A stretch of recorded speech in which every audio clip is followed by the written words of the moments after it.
Hello. नमस्कार साथियों, स्वागत है आप सभी का इतिहास एकेडमी में। और दोस्तों, आज हम एक बहुत ही महत्वपूर्ण टॉपिक पर चर्चा करने वाले हैं। आप सोच रहे होंगे गुरुजी आज आप ये बॉलीवुड का पंपलेट लेकर क्या कर रहे हो। तो दोस्तों, आज हम एक बॉलीवुड की फिल्म पर चर्चा करने वाले हैं जो कि इतिहास की महत्वपूर्ण पर्सनैलिटी पर बनाई गई है।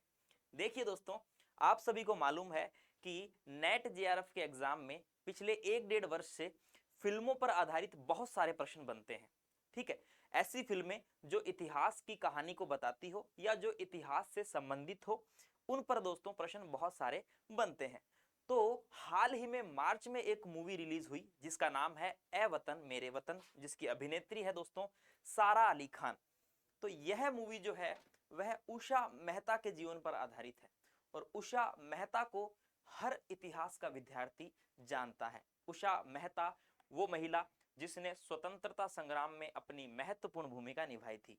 जी हाँ दोस्तों, वही उषा मेहता जो मात्र 8 वर्ष की आयु में साइमन कमीशन के विरोध में शामिल हुई थी। वही उषा मेहता जिसने गुप्त रेडियो का संचालन किया था। ठीक है, इसीलिए सारा अली खान को बॉलीवुड के इस पर्चे में आप देख रहे हैं कि एक रेडियो का संचालन करते हुए दिखाया गया है, क्योंकि दोस्तों एक गुप्त रेडियो का संचालन उषा मेहता के द्वारा किया गया था 1942 के अंदर। हम सारी बात करेंगे इस क्लास का। मेरा उद्देश्य यही है इस क्लास को लाने का कि इसी क्लास के बहाने हम उषा मेहता के जीवन के बारे में पढ़ेंगे और उनसे जुड़ी उन घटनाओं को जानेंगे जो कि हमारे परीक्षा के दृष्टिकोण से भी महत्वपूर्ण है। ठीक है बच्चों, चलिए।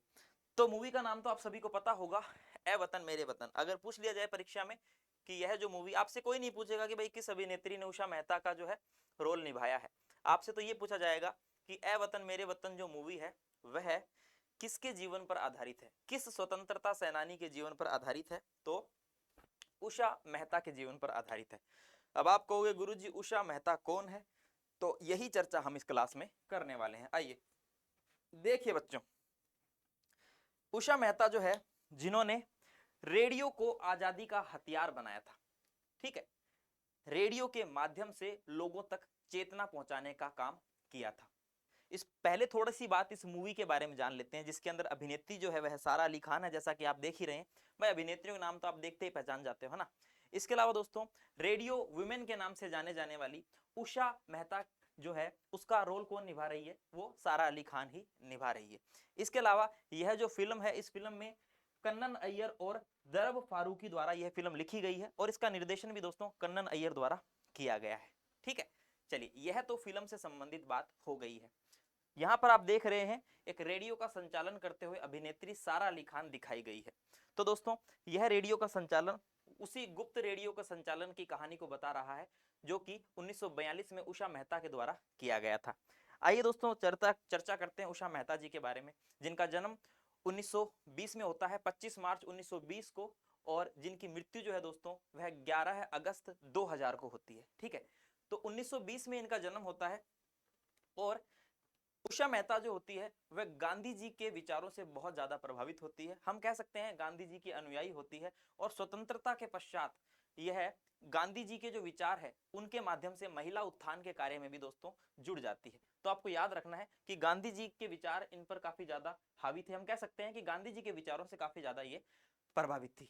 बात करें तो यह जो फिल्म है, यानी कि हम ए वतन मेरे वतन की बात कर रहे हैं, तो यह पूरी फिल्म उषा मेहता के जीवन पर आधारित है। उषा मेहता की जन्म की मैंने आपको बात बताई कि यह 25 मार्च 1920 को जन्मी थी। गुजरात के अंदर दोस्तों सूरत है और सूरत के पास एक गांव है जिसका नाम क्या है, जिसका नाम है सारस। सारस गांव के अंदर जो है दोस्तों इनका क्या होता है, जन्म होता है, और इनकी मृत्यु जो है वह बॉम्बे में होती है, याद रखिएगा। ठीक है, चलिए आइए आगे देखते हैं, आगे बात करते हैं। देखिए मैंने आपको बताया कि गांधी जी का जो है, गांधी जी के विचार इन्हें बहुत ज्यादा प्रभावित करते हैं। तो देखिए दोस्तों, जब भारत के अंदर स्वतंत्रता आंदोलन हो रहा था तब इन्होंने भी, यानी कि उषा मेहता ने भी स्वतंत्रता आंदोलन में सक्रिय भूमिका निभाई थी। ठीक है, सक्रिय भूमिका निभाती है और यह बहुत कम उम्र में ही, है ना, छोटी सी उम्र में ही दोस्तों गांधी जी से मुलाकात करती है और उसके बाद में खादी वस्त्र पहनने का भी ये निर्णय करती है। ठीक है, स्वतंत्रता पश्चात गांधीवादी दर्शन के अनुरूप महिलाओं के उत्थान के लिए इन्होंने काफी प्रयास किए थे। ठीक है, ये बात आपको याद रखनी है। आइए हम बात करते हैं इन्हीं से संबंधित कुछ और, जैसा कि 1928 में जब 8 वर्षीय यानी कि 1920 में इनका जन्म होता है और 1928 में इनकी आयु होती है 8 वर्ष की, तो 1928 में 8 वर्षीय उषा मेहता जो है वह साइमन कमीशन के खिलाफ एक विरोध प्रदर्शन के अंदर भी दोस्तों शामिल होती है। और जैसा कि मैंने आपको बताया, छोटी सी उम्र में ही दोस्तों सक्रिय हो जाती है और छोटी सी उम्र में ही गांधी जी से भी मुलाकात होती है। और दोस्तों यह जो है आजीवन खादी पहनने की क्या लेती है, शपथ लेती है, गांधी जी से प्रभावित होकर। चलिए, ये बात महत्वपूर्ण है, आपको याद रखनी है। आपको यहाँ पर छोटी सी नन्ही सी प्यारी सी उषा मेहता जी दिखाई दे रही है, जो आगे चलकर दोस्तों रेडियो महिला के नाम से, है ना, रेडियो वुमेन के नाम से जो है दोस्तों प्रभावित, या हम कह सकते हैं इतिहास में जानी जाएगी। आइए आगे बात करते हैं। तो देखिए दोस्तों, भारत छोड़ो आंदोलन में उषा मेहता ने महत्वपूर्ण योगदान दिया। और भारत छोड़ो आंदोलन, है ना, ये आंदोलन है, ठीक है, आंदोलन 8 अगस्त 1942 को शुरू होता है। और आप सभी को पता है गांधी जी डू और डाई का नारा देते हैं अपने भाषण के अंदर, करो या मरो का नारा भी इस आंदोलन के अंदर देते हैं। चलिए दोस्तों, तो देखते हैं इस आंदोलन के अंदर किस प्रकार से जो है उषा मेहता शामिल होती है। तो उषा मेहता जो कि दर्शन शास्त्र के अंदर भी शिक्षा ग्रहण कर चुकी होती है और जो कि कानून की शिक्षा भी दोस्तों हासिल कर रही होती है। लेकिन दोस्तों 22 वर्ष की आयु में जब यह आंदोलन शुरू होता है, तब 22 वर्ष की आयु में यह अपनी जो पढ़ाई है ना, पढ़ाई छोड़कर आंदोलन के अंदर पार्टिसिपेट करना शुरू कर देती है। यानी कि उस समय 22 वर्षीय कानून की छात्रा उषा मेहता गांधी जी की विचारधारा से प्रभावित हुई और उन्होंने अपनी पढ़ाई छोड़कर आंदोलन में सक्रिय रूप से भाग लिया।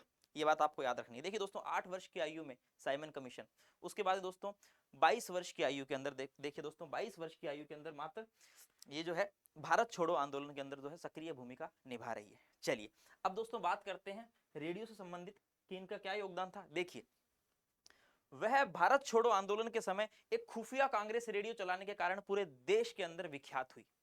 एक इन्होंने रेडियो चलाया और दोस्तों जो रेडियो है उसकी जो पहली आवाज थी वो भी इन्हीं ने ही दी थी, है ना, इन्हीं की आवाज थी वो, ठीक है।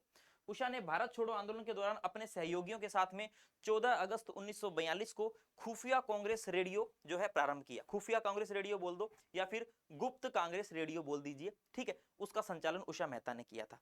उषा मेहता जो है दोस्तों रेडियो का संचालन जो है रोज अलग अलग जगहों से किया करती थी, ताकि किसी भी सूरत में पुलिस वालों के ये हाथ न आ सके। लेकिन मात्र 3 महीने तक इनका जो है दोस्तों रेडियो सफलतापूर्वक चलता रहा, यानी कहीं कहीं लिखा होता है 88 डेज तक चला। और 12 नवंबर 1942 को जो है इन्हें पुलिस पकड़ ही लेती है फाइनली, और पुलिस इन्हें पकड़कर पुणे के यरवदा जेल के अंदर जो है कैद कर लेती है। और उसके बाद में दोस्तों इन्हें कुछ समय पश्चात छोड़ा जाता है, ठीक है, मोरारजी देसाई के कहने पर। चलिए तो बात करते हैं। देखिए, तो 14 अगस्त 1942 को खुफिया कांग्रेस रेडियो प्रारंभ इन्होंने किया था। आगे देखिए नेक्स्ट, इस खुफिया रेडियो को डॉक्टर राम मनोहर लोहिया, इसके अलावा अच्युत पटवर्धन और पुरुषोत्तम त्रिकम दास सहित कई प्रमुख नेताओं ने सहयोग दिया था। याद रखना दोस्तों, इन सहयोगियों के नाम अक्सर एग्जाम में पूछ लिए जाते हैं। रेडियो पर महात्मा गांधी सहित देश के प्रमुख नेताओं के रिकॉर्ड किए गए संदेश जो है बजाए जाते थे, ठीक है। तो रेडियो का काम क्या होता है दोस्तों, जो संदेश है उनका प्रचार प्रसार करना।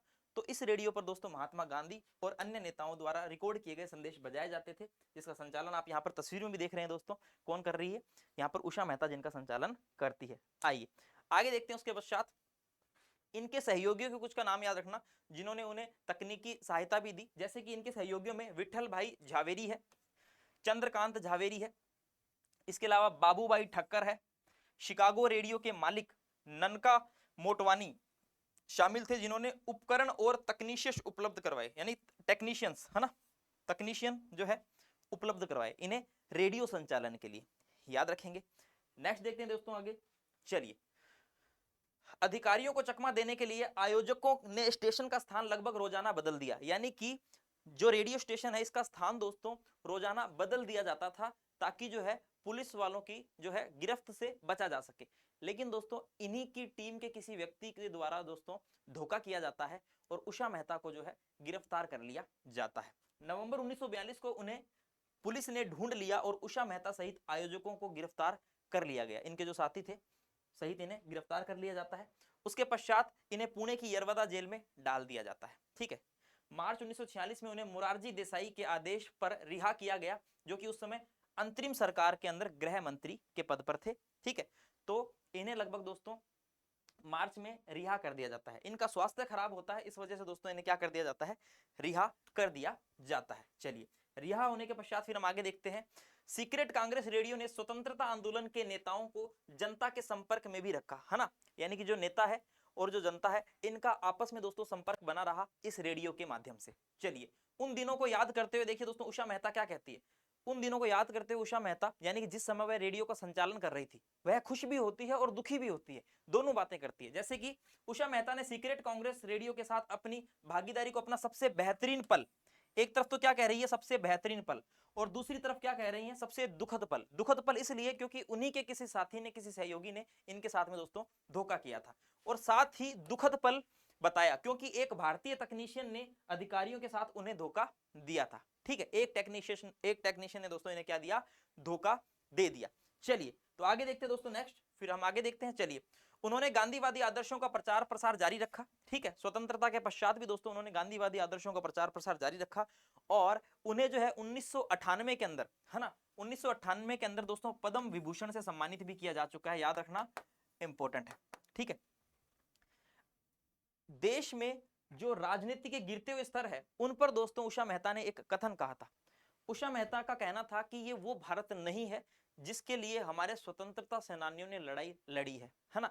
उनका एक कोटेशन है, आपको याद रखना है कि निश्चित रूप से यह वह आजादी नहीं है जिसके लिए हमने लड़ाई लड़ी थी। ठीक है, ये बात उषा मेहता द्वारा कही जाती है देश में राजनीति के गिरते हुए स्तर को लेकर।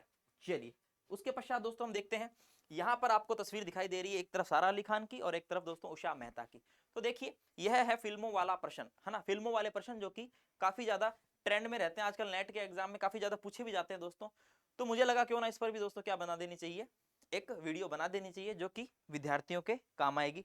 और नहीं तो प्यारे बच्चों, और नहीं तो कम से कम उषा मेहता जी के बारे में जानकर ही आपको थोड़ा बहुत तो ज्ञान होगा ही, इतिहास में उनकी क्या भूमिका है इसके बारे में। ठीक है, याद रखिएगा। चलिए, तो दोस्तों आगे बस आपसे यही कहूंगा, हमारा चैनल है, इसको लाइक कीजिए, सब्सक्राइब कीजिए, जो चीज अच्छी लगी है कमेंट कीजिए। ठीक है, और इतना अच्छा कंटेंट दोस्तों इतिहास को लेकर बनाया जा रहा है, तो आपसे बस सिर्फ इतनी ही उम्मीद है कि थोड़ा बहुत सपोर्ट आप इसे सब्सक्राइब करके कर सकते हैं। ठीक है, बाकी और आगे तो क्या कहूँ, है ना, आप सभी समझदार हैं, पढ़ते रहिए, मुस्कुराते रहिए। और दोस्तों आज था संडे, लेकिन बहुत दिनों से मैं ये क्लास लेकर आने वाला था, लेकिन दोस्तों मुझे जो है वक्त नहीं मिल पा रहा था मेरे काम की वजह से। लेकिन आज रविवार का दिन मैंने पूरा ऐसे दिया, थोड़ा बहुत दोस्तों सर्च किया और ये छोटी सी क्लास दोस्तों बनाई। ठीक है, चलिए, अच्छी बात है। ऐसे हम कह सकते हैं ऐसे पात्रों पर भी जो दोस्तों फिल्में बननी चाहिए, ताकि हमारी स्वतंत्रता सेनानियों के बारे में हमारी इस युवा पीढ़ी को नॉलेज हो। नहीं तो बहुत सारे लोगों को तो पता ही नहीं होता है कि भाई हमें आज़ादी किसने दिलाई, हमारी आज़ादी में किसका योगदान है, कितने लोगों ने संघर्ष किया, कितनों ने अपना खून बहाया। ठीक है, किसी को नहीं पता होता, बस ठीक है आज़ाद हो गए और बस अब करो एंजॉय, है ना। तो देखिए दोस्तों, इतिहास को जानना जरूरी है, क्योंकि जीवन में यदि आगे बढ़ना है तो दोस्तों इतिहास को जानना जरूरी है। क्योंकि अगर आप तीर को जितना आगे पहुंचाना चाहते हैं उसे उतना ही दोस्तों पीछे खींचना पड़ता है, तभी वो ज्यादा आगे जाती है ना। तो लाइफ में आगे बढ़ने के लिए अतीत पर नजर डालना जरूरी है। ठीक है, तो हमारी स्वतंत्रता सेनानियों के बारे में जानना, हमारी सभ्यता के बारे में जानना, ठीक है, हमारे गौरवपूर्ण इतिहास, मैं गौरवपूर्ण इतिहास बोल रहा हूँ बिकॉज दोस्तों भारत का जो इतिहास है वो वाकई गौरवपूर्ण इतिहास है। ठीक है, तो हमारे गौरवपूर्ण इतिहास के बारे में जानना हम सबका कर्तव्य भी है और हम सबको दोस्तों जानना जरूरी भी है। चलिए दोस्तों, तो उम्मीद करता हूँ आज की क्लास आपको अच्छी लगी होगी। मिलते हैं नेक्स्ट क्लास में, तब तक के लिए जय हिंद, जय भारत, धन्यवाद।